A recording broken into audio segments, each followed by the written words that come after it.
ప్రభునందు ప్రియమైనటువంటి వారలారా, ప్రభు అయిన యేసుక్రీస్తు నామమున మీ అందరికీ శుభములు తెలియచేయుచు ఉన్నాను. ఈ సమయంలో మనము ఆదికాండము 2వ అధ్యాయము 18వ వచనాన్ని చదువుకొని ధ్యానించుకొనబోతూ ఉన్నాము.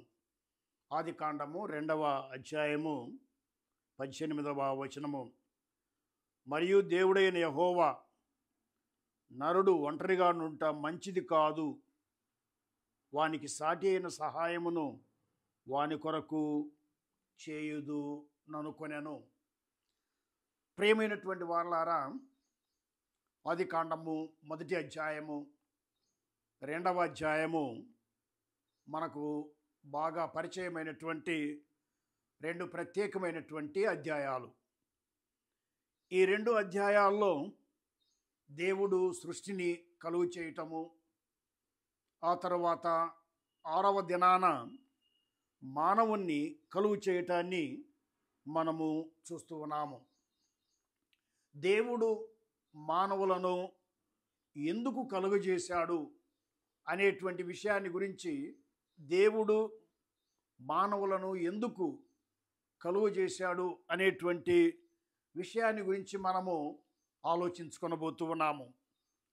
ఈ 2వ అధ్యాయము 18వ వచనములో, మరియు దేవుడైన యెహోవా, నరుడు ఒంటరిగా ఉండుట మంచిది కాదు, మానవుడు ఒంటరిగా ఉండుట మంచిది కాదు అని దేవుడు తలంచాడు. కొందరేమంటూ ఉన్నారు అని అంటే, దేవుడు కూడా ఒంటరితనాన్ని అనుభవిస్తూ ఉన్నాడు గనుక ఆయన సృజించినటువంటి మొదటి మానవుడు కూడా ఒంటరిగా ఉండుట ఆయనకి ఇష్టం లేక మరి ఆదామునకు ఒక సాటి అయిన సహాయాన్ని కలుగు చేశాడు అని ఒక అపోహ బయలుపరుస్తూ ఉన్నారు. అయితే అది వాస్తవం కాదు. ఎందుకు అని అంటే, దేవుడు ఒంటరితనాన్ని అనుభవించటం లేదు. మనం ఆదికాండములో దేవుని గురించి చదివినప్పుడు మరి ప్రత్యేకముగా 1వ అధ్యాయము 26వ వచనములో ఈ రీతిగా చదువుతూ ఉన్నాము. 1వ అధ్యాయం 26వ వచనం. దేవుడు మన స్వరూపమందు మన పోలిక చొప్పున నరులను చేయుదము. నరుని దేవుడు కలుగు చేశాడు. మన పోలిక చొప్పున మన స్వరూపమందు. దేవుడు ఒంటరివాడు కాదు. దేవుని యందు మరి ముగ్గురు వ్యక్తులు ఉన్నారు. తండ్రి అయిన దేవుడు, కుమారుడైన దేవుడు, పరిశుద్ధాత్ముడైనటువంటి దేవుడు అనేటువంటి విషయాన్ని మనము చూస్తూ ఉన్నాము. కనుక దేవునిలో ఎంత మాత్రమును కూడా ఒంటరితనము లేదు. అయితే దేవుడు మానవుణ్ణి ఎందుకు కలుగజేశాడు అనేటువంటి విషయాన్ని మనము గమనించినట్లయితే, యోహాను సువార్త 15వ అధ్యాయము 11వ వచనములో, మీ యందు నా సంతోషము ఉండవలననియు, లేక యేసు చెప్పినదేమంటే, మనము దేవుని సహవాసములో ఉండాలని, ఆత్మఫలములను ఫలించాలని ఆయన కోరిక.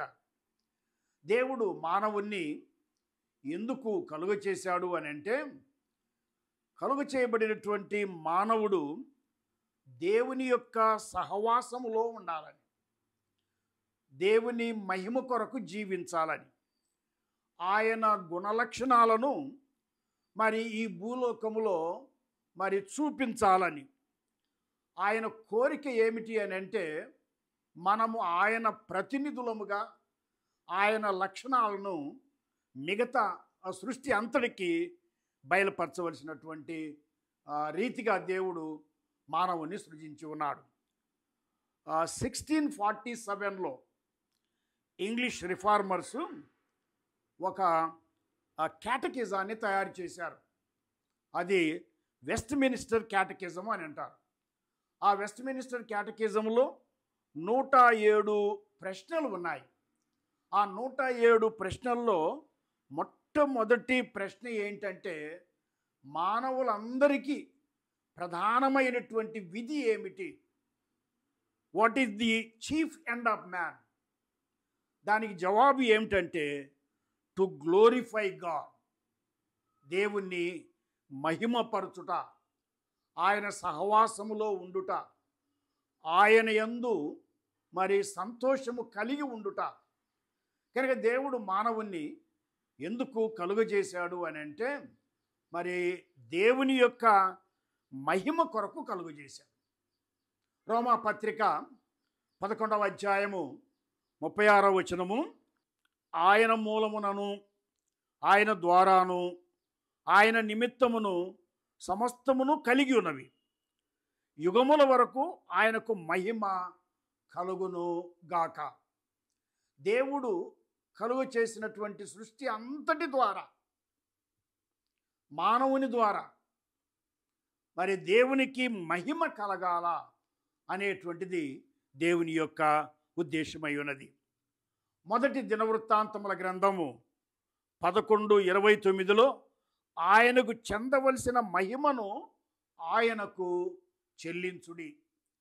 ప్రియులారా, ఈ సమయంలో మనము ప్రత్యేకముగా ఆదికాండము 2వ అధ్యాయము మరి 18వ వచనం ద్వారా తెలుసుకునేది ఏమిటి అని అంటే, దేవుడైనటువంటి యెహోవా మానవుణ్ణి ఎందుకు కలుగజేశాడు అని అంటే ఆయన మహిమ కొరకు కలుగజేశాడు అనేటువంటి విషయాన్ని మనము గ్రహిస్తూ ఉన్నాం. మొదటి కొరింథీ పత్రిక 10వ అధ్యాయము 31వ వచనములో చూస్తే, మీరేమి చేసినను ఆయన మహిమ నిమిత్తము, ఆయన మహిమ కొరకు చేయండి, సమస్తమును దేవుని మహిమ కొరకు చేయుడి అని అపోస్తలుడైనటువంటి పౌలు కొరింథీ సంఘాన్ని హెచ్చరిస్తూ ఉన్నాడు. మీరేమి చేసినా, మీరు పానము చేసినా, భోజనము చేసినా, మీరేమి చేసినా సమస్తము దేవుని మహిమ కొరకు చేయండి. ప్రియులారా, ఈ సమయంలో మనం గమనించవలసినటువంటి మరి ప్రాముఖ్యమైనటువంటి విషయం ఏంటంటే, దేవుడు మనల్ని ఎందుకు కలుగజేశాడు అని అంటే మనము ఈ భూలోకములో దేవుణ్ణి మహిమపరచటానికి, ఈ భూలోకములో దేవుని యొక్క గుణలక్షణాలను మరి సృష్టి అంతటికీ తెలియపరచటానికి. దేవుడు మానవుని కలుగజేసినటువంటి కారణాల్లో ప్రధానమైనటువంటి కారణము దేవుణ్ణి మహిమపరచుట. 2వ కొరింథీ పత్రిక 3వ అధ్యాయము 18వ వచనంలో చూస్తే, మనమందరము ముసుకులేని ముఖముతో ప్రభు యొక్క మహిమను అద్దము వలె ప్రతిఫలింపజేయుచు, మహిమ నుండి అధిక మహిమను పొందుచు, ప్రభువగు ఆత్మచేత ఆ పోలికగానే మార్చబడుచున్నాము.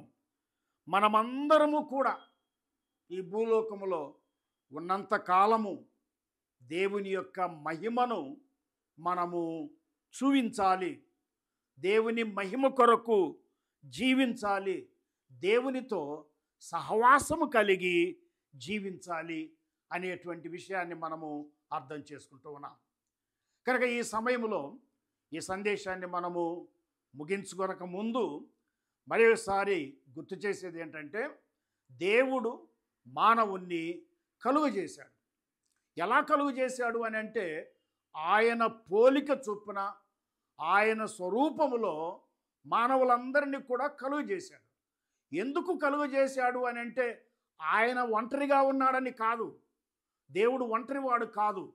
తండ్రి అయిన దేవుడు, కుమారుడైన దేవుడు, పరిశుద్ధాత్ముడైనటువంటి దేవుడు, వారు ముగ్గురు ఒకటై ఉన్నారు. అయితే ఆ దేవుడు మానవుణ్ణి తన మహిమ కొరకు ఈ లోకములో సృష్టి అంతటి మీద ఆయన ప్రతినిధిగా ఉండి, ఆయన సహవాసములో ఉండి ఆయన్ను మహిమపరచడానికి కలుగు చేసి ఉన్నారు. ప్రియమైనటువంటి సహోదర సహోదరులారా, మరి ఈ సమయంలో ఆలోచించండి, దేవుని మహిమ కొరకు జీవిస్తూ ఉన్నారా? దేవుని సహవాసములో ఉన్నారా? దేవునితో సన్నిహితమైనటువంటి సంబంధము కలిగి ఉన్నారా? ఒకవేళ అలాంటి స్థితి లేకుండా దేవునికి దూరంగా మనము జీవిస్తూ ఉన్నట్లయితే ప్రమాదంలో ఉన్నాం. కనుక ఇప్పుడైనా కూడా దేవుడు మానవుని ఎందుకు కలుగు చేశాడో ఆ యొక్క ఉద్దేశాన్ని ఎరిగినటువంటి వారమై దేవుని మహిమ కొరకు జీవిస్తూ దేవుని సహవాసంలో ఉంటూ ఆయన చెప్పిన పనిని చేస్తూ దేవుణ్ణి మహిమపరచాలని ఆ దేవుడు మనలందరినీ కూడా హెచ్చరిస్తూ ఉన్నాడు. ఆ విధంగా మనం జీవించినట్లయితే దేవుడు మనలను, మన కుటుంబాలను, మన పిల్లలను, మన పనిని ఆశీర్వదిస్తాడని తెలియజేస్తూ ఈ సందేశాన్ని ముగిస్తూ ఉన్నాను. దేవుడు మనలందరినీ ఆశీర్వదించునుగాక. ఆమేన్.